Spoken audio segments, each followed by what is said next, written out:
मिस्त्री को बुलाया मस्जिद बनाने के लिए, कहा इस तरह की बनाना मेरा दिल खुश हो जाए। मामार ने, मिस्त्री ने मस्जिद बनाई। बादशाह सलामत को पसंद ना आई तो बादशाह सलामत ने उस मिस्त्री का हाथ गुस्से से काट डाला। पूछ कोई नहीं ना सकता।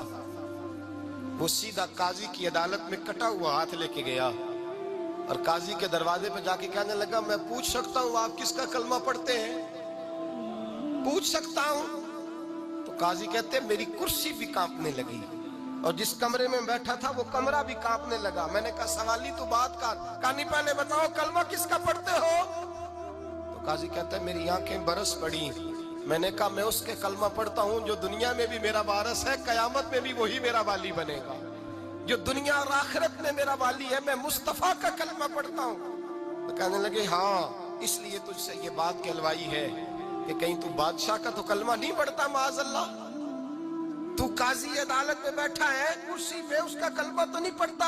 कहा नहीं मैं मुस्तफा का। फिर देख मेरा हाथ कट गया है, अब तू बता कि तू बादशाह समझ के माफ करेगा या रसूलुल्लाह का दीन समझ के नाफज करेगा? डॉक्टर इकबाल कहते हैं वो काजी ने हुक्म जारी किया कि फौरन बादशाह को बुलाया जाए। हिंदुस्तान का फरमा रवा पैगाम गया तो कांपता हुआ आया। काजी ने सामने खड़ा किया, एक तरफ बादशाह और एक तरफ वो मामूली मामार मिस्त्री काम करने वाला। तो काजी गरजदार आवाज में कहने लगे, बादशाह तू बता, इसका खून सुर्ख है तो तेरा सुर्ख नहीं? इसके बाजू पे गोश्त है तो तेरे बाजू पे नहीं? इसे दर्द होता है तो तुझे नहीं होता? ये तूने क्या हरकत की? बादशाह की गर्दन झुक गई।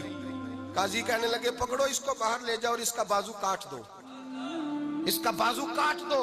डॉक्टर इकबाल कहते हैं जहां कांप रहा था सारा कुछ, वहां खुशी के शादियाने बजने लगे।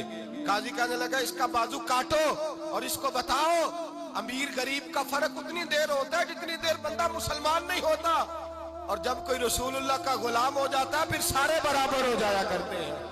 बंदाओ साहिबो मोहताजो गनी एक हुए, तेरी सरकार में पहुंचे तो सभी एक हुए, तेरी सरकार में पहुंचे तो सभी एक हुए। और अपनी मिल्लत पर कयास अक़वाम मगरिब से न कर, खास है तरकीब में कौमे रसूल हाशमी, ले जाओ काटो इसका बाजू। इकबाल कहते हैं जब बाहर ले जाया गया बादशाह को तो बादशाह ने गर्दन झुकाई। वो मिस्त्री कहने लगा तूने गर्दन क्यों झुका दी है, अब क्या हुआ?